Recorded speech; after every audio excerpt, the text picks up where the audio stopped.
بسم الله الرحمن الرحيم وتعاونوا على البر والتقوى ولا تعاونوا على الإثم والعدوان واتقوا الله إن الله شديد العقاب. صلوات.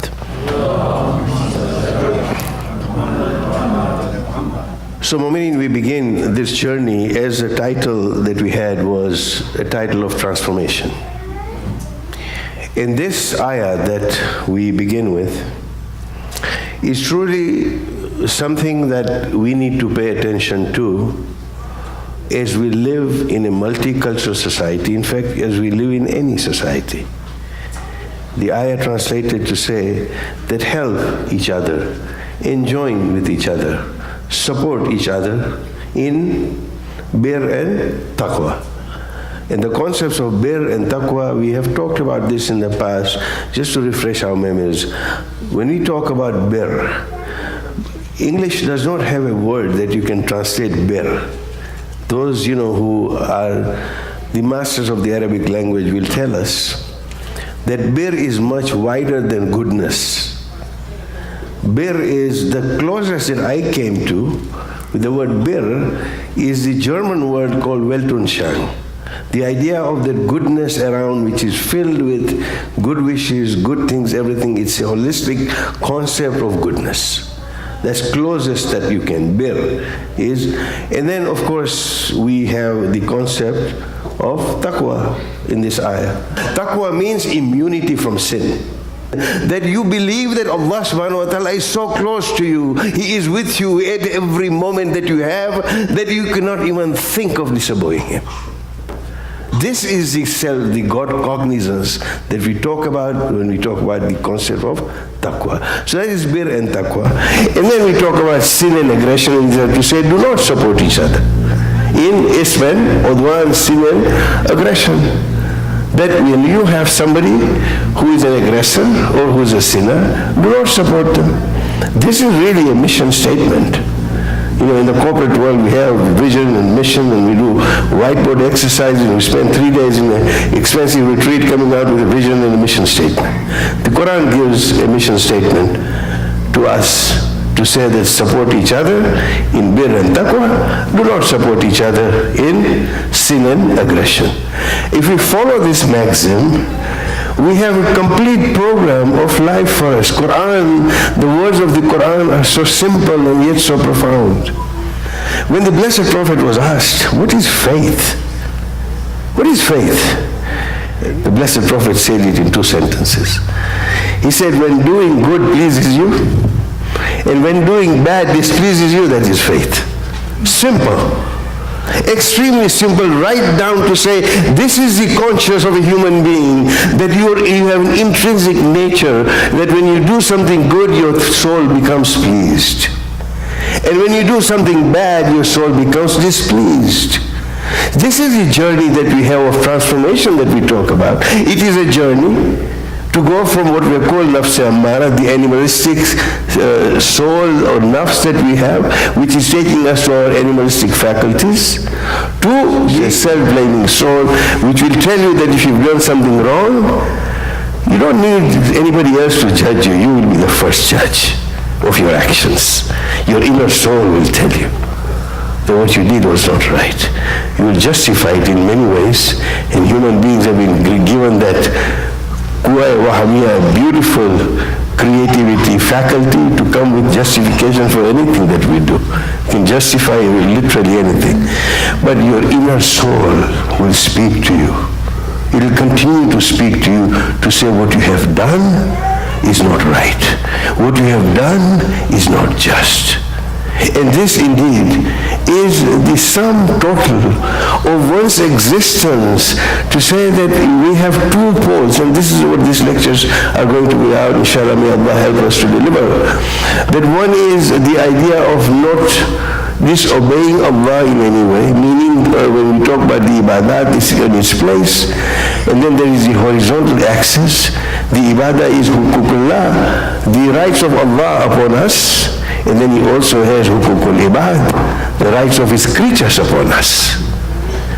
And some scholars have said, and I believe that this is something very logical, that if you have missed out a prayer or some haqq, some right of Allah upon you, He is Ghafurur Rahim. Inshallah, we hope for His mercy and His compassion to forgive us. If we did not have forgiveness, we would not stand a chance.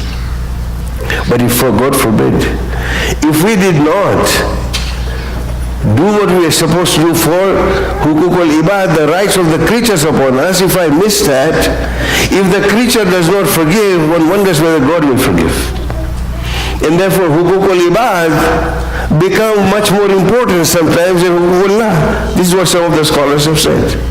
And when you look at it logically, these two axes, the vertical axis and the horizontal axis, are both equally important.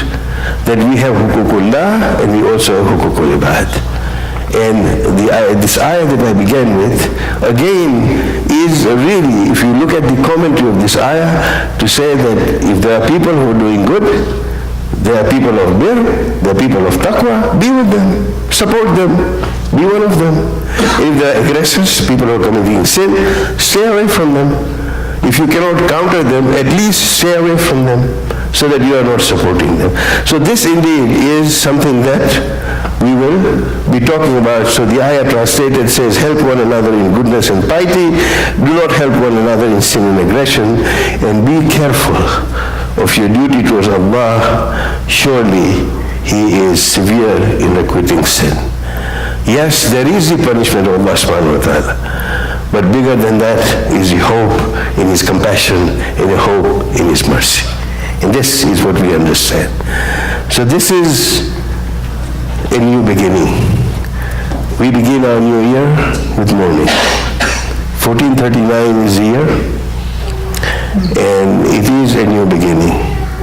1378 years ago, the tragedy of Karbala happened, so 61 Hijrah. And if we come every year, we come together in different places so that we are able to rejuvenate our spirit and create once again that bond with Imam Hussain alayhi salam, to say Labbaik ya Hussain. When you say Hal min Nasirin and Sunnah in 4 different directions, we sit here today in this place, as we say that we took permission from those who own this place, that we sit here and we renew and we answer that call. Well, it was the 20th of Rajab, as we know, 60 Hijrah.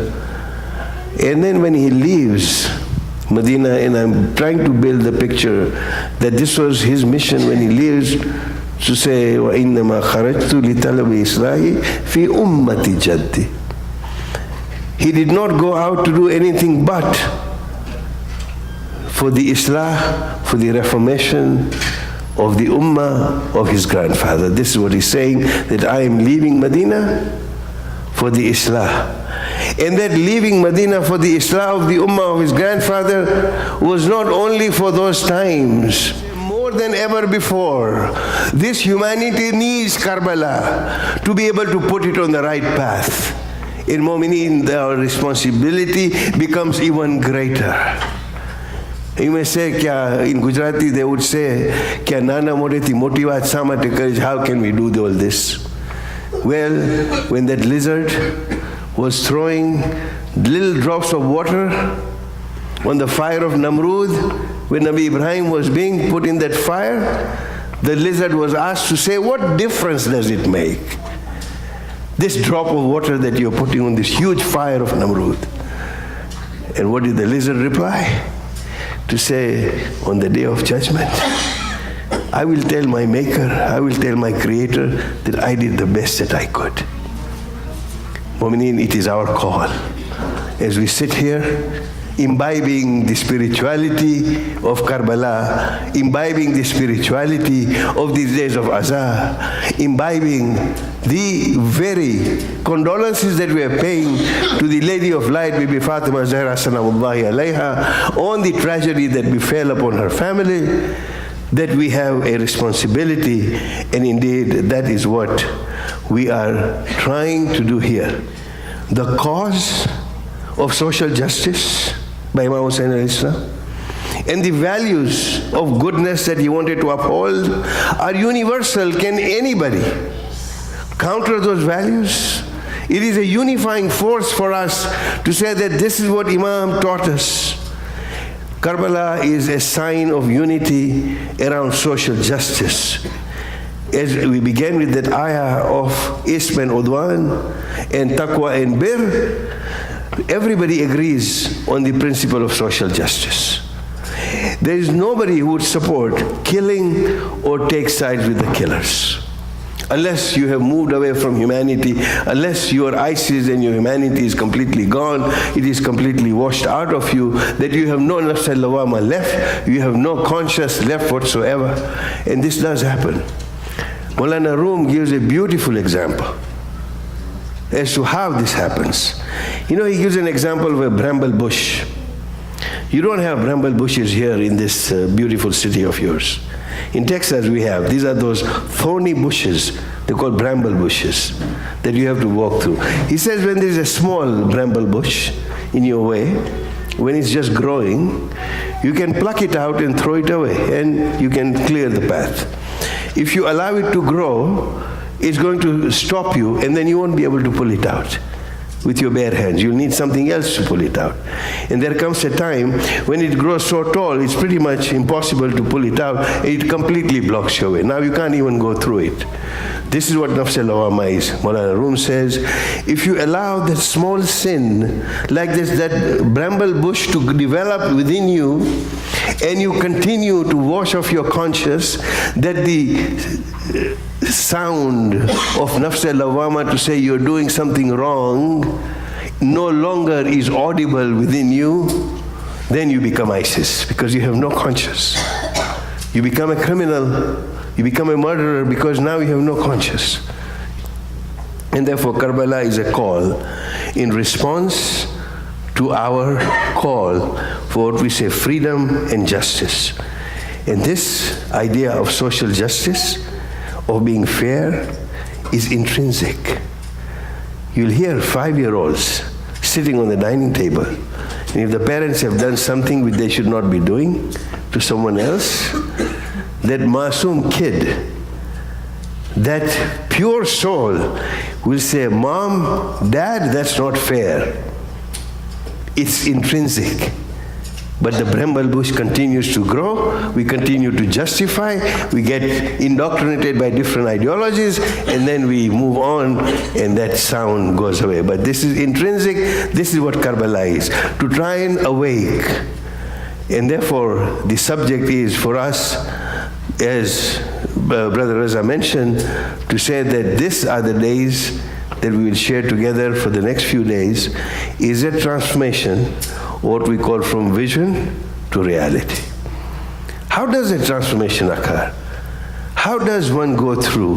What is the difference between change and transformation? These are heavy subjects, but Imam Hussain al-Islam deserves that we discuss these heavy subjects, that we do not just go for the entertainment value of these days, but we delve deeper into the profound ideas, because we are the followers of Ahlul Bayt alayhimus salam. When somebody asked at the time of one of the battles, it was the battle of Jama, to say, Ya Ali, who is on the right side? We see Talha and Zubair, and we see Aisha on one side, we see you on the other side. Where does the truth lie? And Imam could have said, the truth lies with me. He did not. He said, you've got yourself in a very tangled argument, my friend. Do not determine, I'm paraphrasing Imam's words, but he said, do not determine truth by personalities. Do not look at Ali and Aisha and Talha and Zubair to tell you where the truth lies. First, he said, determine where the truth is, and then say whether Ali is with the truth or the other side with the truth. Salawat. This is the legacy of the Shia of Ali ibn Abi Talib al-Islam when we talk about intellect, and therefore our discourses must be at a level where we can talk about terms from this podium and understand the era that we are living in. Imam Jafar as-Sadiq al-Islam has said, and I quote, that a person who is not abreast of his time will be bewildered, will be lost. Meaning we need to keep abreast of the thinking. We are now no longer in the modern era. We are now in what they call the postmodern era. The sociologists will tell me as to what that means. We are no longer talking about horse-driven carriages. We are talking about driverless cars. God forbid, I'm afraid to sit in one. But having studied the needs of the community, having looked at what is it that we can do, and so we have 5 main themes that we'll be delivering, inshallah. The event of Karbala in the context of the multicultural society today, and the idea of that balanced nation, or a nation most balanced, the Ummat-e Wasata that we are talking about. And then we will talk about, in the days to come, the religious harmony leading to peace for whole humanity. The Quranic concept of Ummat-e Wahida. And inshallah we will come to that. This is another segment. And then, when we have looked at some of the potentials and the vision, then we can look at how do we go beyond these rituals and how do we become that catalyst for change. And finally, number 4 is that what makes the message of Karbala so endearing. New Zealand began, we are continuing, and Vancouver will end, and maybe another island in the Pacific that I don't even know where she has existed in the entire cycle. What is it that makes it after so many thousands, so many years, that you have this endearing message that draws us out of our busy schedules? Would you attend any other event at any time, even if you do your family wedding, for 10 full days, 12 full days, on the trot every night, leaving everything else? It is only Hussein who can draw us here. Why is this message so endearing? And what is it that we can do for this message to transform us, to bring about the transformation within us and in our society? And then finally we ask, as we recite the ziyarah, we say, Ya laytani kuntu ma'akum. As we continue to recite, to say, are we truly with him? Are we just feigning? Are we sitting in the camp of Yazid and crying upon Hussein? God forbid. So that is muhasiba, that is a question that we have to ask ourselves. So inshallah, within those 5 themes, we'll try and divide the time as best as I possibly can. So, let the journey begin. When we talk about journeys, I came across this quote and I really liked it. It says, do not confuse motion with progress. A rocking horse keeps moving, but does not make any progress. Does it remind you of some people that we know? We're always busy. There's always movement. There's always somewhere to go to. Is that necessarily progress? So if we remember the metaphor, each time we try and do something, is this a real horse that we are sitting on it and moving? Or is this a rocking horse that we used to enjoy in our childhood? And that is something that we need to take with us. So, my friends, moving with Imam Hussein al-Islam is, do not move with Hussein only in history. Because the issue is not to cry much. Crying has its meaning. The tears of purity that come out as we listen to the Masahib and the Marsiyas. And inshallah, we hope that we'll have Marsiyas to actually get us into that particular frame of mind, because these formats that we have of majalis have some deep thought and have some good rituals that we have. Inshallah, we will have the poetry, the lamentation poetry, to make our hearts softer. So there is much. But the issue is not only to cry much, even though crying has its meaning. And Shaykh Ustad Mutahari has said, and I can do no better than quote him, where he says that if one tear that we shed for him should signify a harmony between our soul and his spirit, harmony between my spirit, the lowly spirit I have, and the lofty spirit of Imam Hussain alayhi salam. But that tear can take me there. It represents a brief flight. Mutahari says, it's a brief flight of my spirituality coming into alignment with the spirituality of Imam Hussain alayhi salam. What could be better than that? So that is the value of a tear that is shed in true remembrance, washing us away from the nafs al-lawama that has been silenced to regenerate. Its soul is that spirit that we can have, that brief flight that our spirit can make along with the spirit of Hussein. But the issue is more to move with Hussein in the present, today. And this is what we do. So do not move with Hussein in history, but move with him. Let us move with him in reality, in revolution and in reformation. Many causes have been inspired. Mahatma Gandhi was inspired. The entire Iranian revolution used the symbolism of Karbala to be able to topple one of the most established kings of the time. This is the power of that reality, revolution, reformation. He can impact us at societal level, the message of Karbala, and the message of Karbala can also impact us at a personal level. It is what we make out of it, Mu'mineen. In order to reach to that idea of the reality, how well do we know our Imam? How well do we know Imam Hussain alayhi salam? The 10 days, the 3 days when he was thirsty and he was being brutally attacked by enemies. Do we know anything more about the 55 years of our Imam? You know, it's like, you live, at least where we used to live in small towns, you would see the same person every day. And even in maybe some parts here, you see the person every day. You know his face. You know what the person looks like. You may even know where the person lives. You may even know their name. You may know they have a family.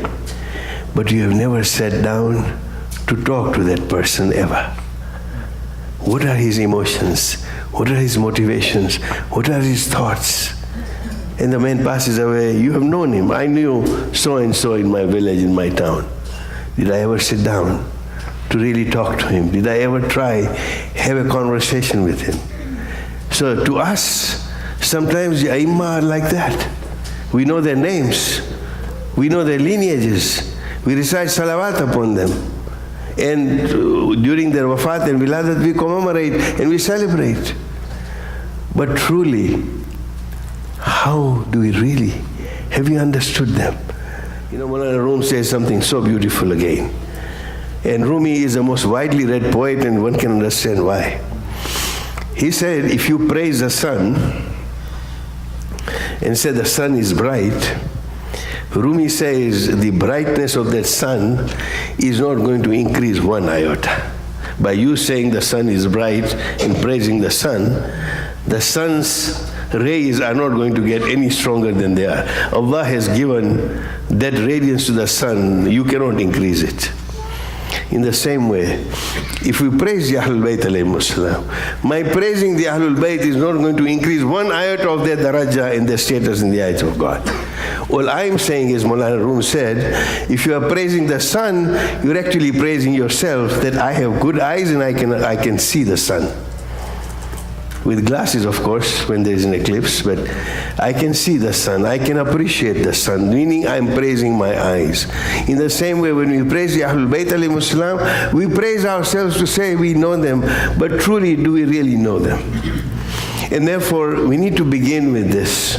When we talk about multicultural societies and our position there, before we can understand how Karbala can help us, how Karbala can make an impact in the society that we live in, as I have been asked to develop the theme, we need to look at, to say, where am I? And this question is a difficult question. If you ask, where am I? A philosopher will take a whole life and will not answer your question, where am I? It's a tough question. And then the second thing is, where do I want to be? When you talk about transformation, you're saying, where am I here? Where am I today? Where do I want to go? And the third thing is, how am I going to get there? Isn't that what strategic plans are all about in the corporate world? What is a strategic plan after all? It's what is a baseline, where am I at? What is my vision, what's my company goal, where do I want to get to? And what resources am I going to get to go there? This is the same thing. When we talk about the plan and the vision of Bir and Taqwa and staying away from Ism and Udwan, then we go through these steps. And inshallah, through the days, we'll go through this to say, where am I, where do I want to be, and how am I going to get there? So, where am I, what am I? Well, first of all, I'm in Canada.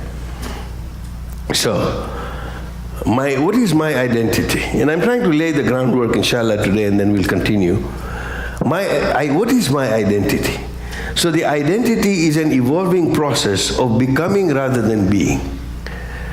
We came from different parts of the world. Most people they came with an identity, they've evolved into some kind of a Canadian identity. It's an evolution. If you ask anyone here, most people will have slightly different answers to say, what is my identity? So, identity is something that evolves. So, what is therefore a Canadian identity? Because we live here. And if you're going to talk about living in a multicultural society, we must establish the base first. Where am I? Who am I? So it's not fixed. It's not immutable. It's not unchangeable. In fact, it is what they call in a constant state of flux. Just as our bodies are in a constant state of flux, the cells have got to regenerate in order for us to live. The identity continues to evolve. So, 150 years, we're now celebrating Canada 150, I hear. So, this multicultural society of all these identities, and the social scientists, if there are any amongst us, will bear me out, to say that there was an evolving acceptance of the diversity. It was not always like this. Go ask the First Nation people and they will tell you what this was all about. But it has evolved. Because today, Canada is a shining city on the hill in the world which displays that level of a multicultural society at its best. I'm not saying everything is good and rosy here, but Canada is one country that demonstrates to a large extent the principles of a multicultural society, and therefore it is so relevant for us to discuss that Canada officially sees freedom of cultures, religion, and their enhancement as its national strength and not as its weakness. This is the country that we live in. Yes, there was a time that we were actually celebrating our differences in the 70s. It's evolved. That yes, we have differences, you celebrate the differences.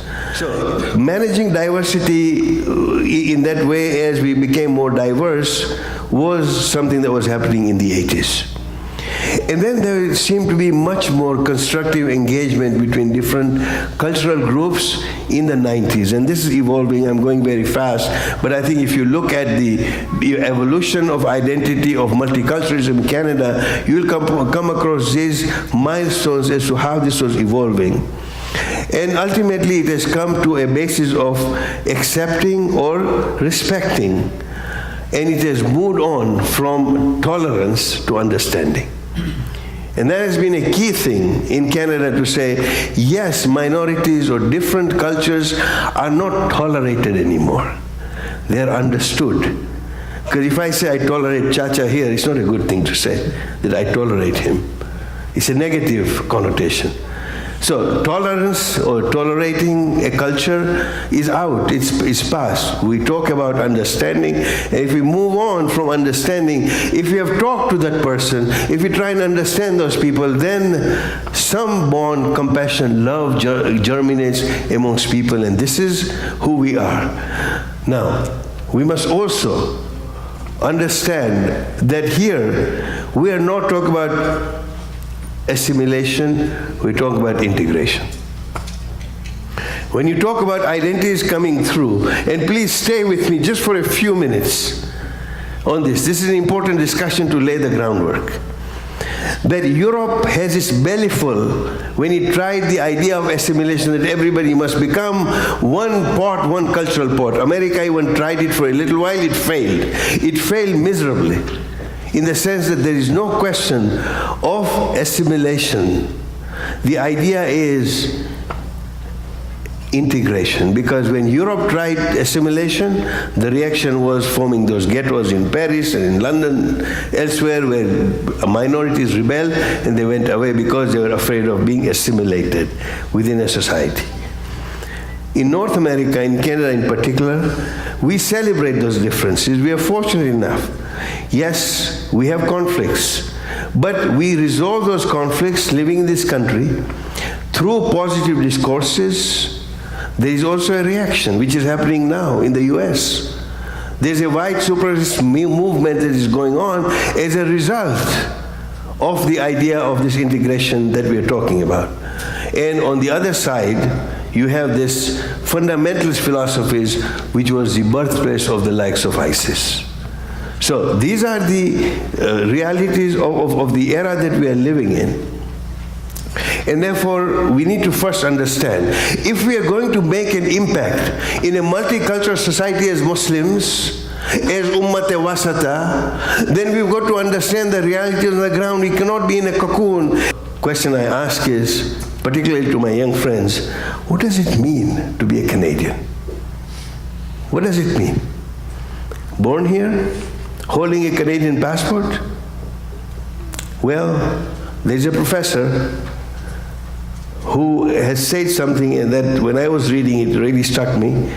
He said, being Canadian means being indefinable. You cannot be defined in any specific way. So here he says, this is what he says. And he's a Bosnian professor at the University of Ottawa. Somebody may know him. He said the fact there is no prototype of a Canadian. A newcomer can come to Canada and be in love with this country as such, if not even more than a fourth or a fifth generation Canadian. The familiar saying of the 7th century philosopher that citizens are made, not born, is especially applicable in Canada today. This is the environment. Please understand, my brothers and sisters in Iman, that you have the benefit, you're living in a society that is much more welcoming than any other part of the world. And if Canada can show this, if the Muslims living in Canada are able to engage more and practice the multiculturalism that is needed of us, then we have the best chance here in Canada to be able to become those torchbearers of that Ummat-e Wasata, and we have the best chance of putting the true pristine faith of Islam as taught to us by the Ahlul Bayt alayhimus salam in this country. There is no other country better than this to do it. That's the opportunity that we have. Are we optimizing that opportunity? Is a question that we need to ask. So, what does being Canadian mean here? It's part, and please pay attention because I want to compare this with somewhere else. Just to see, if you have never seen darkness, you cannot appreciate light. You have to understand. So this is what being Canadian means. The part of the family where each is welcome, accepted, and respected, striving always to better ourselves in our society, acceptance and respect towards those who are different from us, feeling compassion for others, especially for the less fortunate, and sharing with them the blessings that we enjoy here in Canada. We are free to dream, we are free to speak, we are free to worship. We're feeling good in our own skin, no matter what the color of their skin may be. This is the blessing of the society that we live in. So, being whatever you are, you may be a Buddhist, a Christian, a Hindu, a Jew, or a Muslim, a non-believer, or something else, you can still be a good Canadian. Now, these are the values Now, contradict me if you will. Is there anyone who will contradict me here to say, yes, it doesn't mean there are no ills in any society. No society is perfect. But largely, would this audience here agree with me that this is what Canada is all about? Yes. So let us have a loud salawat for Canada. So this is a land that we live in. This is a land that we've been blessed to be. This is a land where we have paid our allegiance to. Yes, we may not agree with some of the foreign policies of the country. We may not agree with some of the things that are happening in this country. But largely, if you are just, then you will say that this is as good a society to live in, to be able to practice my faith. Now, put your hand on your heart and answer this yourself, my dear friends. Did you see any contradiction in this? What being Canadian values are and compared to our faith of Islam? Are there any contradictions? We don't see them. At least I did not see them. There are no contradictions. So then why is it that largely the Muslim society struggles with the idea of multiculturalism?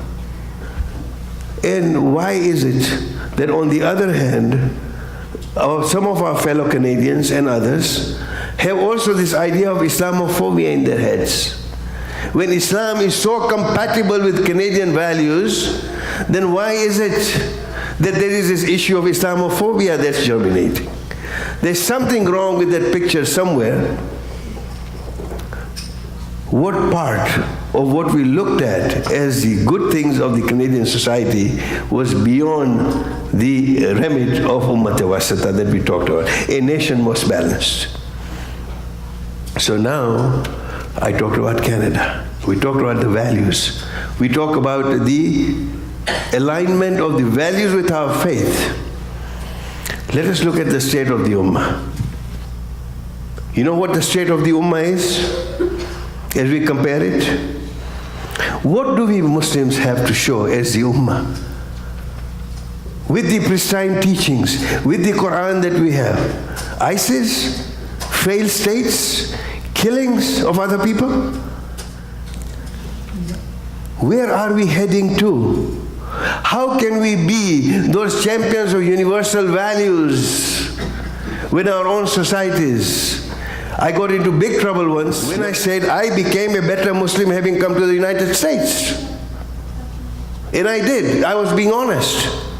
Because the values that I saw, the honesty that I saw, the compassion that I saw in my colleagues, we are today identifying some problems that we have. Inshallah, together we will discuss solutions to that, what we can do as individuals, just like that lizard who was trying to put out that fire. Each of us can do something about it. And this is where we need to go to. But you know what our response is? We build more mosques. The number of Muslim organizations, mashallah, is growing at a tremendous pace. Every day you see a new website of so-and-so, such and such organization. If there are differences in two groups, then we become two organizations. We are like amoebas, we keep dividing ourselves. We love this. You know, in Lahore, a mosque was destroyed. And the people of Lahore, in their fervor, built their mosque in one night, rebuilt the mosque. And when Allama Iqbal hears that, he says this couplet, which is a classic couplet. Masjid to bana di shabbar mein iman ki hararat walon ne, man apna purana papi hai barson mein namazi ban na sake. This is a faith to say one night, in their fervor, they created this mosque, but in their heart, they could not have prostrated in years. This is when we have empty rituals. Why? Why? When we have empty rituals, without the essence being followed, is where we are leading to. Again, Rumi gives a beautiful couplet. Every word that you read of Rumi is so educational. And he says, you keep admiring a bottle of perfume all your life. It's a beautiful bottle of perfume. But you've never opened the bottle to actually smell the beautiful scent of that perfume. What good is the admiration of that perfume that you have, that bottle that you have, if you're not imbibed? It's like going to the doctor, bringing back a prescription, keep reading the prescription. It's not going to get you better. Reading the prescription is not going to get you better. Just merely doing the rituals are not going to give us a transformation that we are looking at. Yes, we have the ritual. The ritual is the bottle. When you open the bottle, that is the essence inside. That is the core, and that is truly the message of Karbala. Salawat.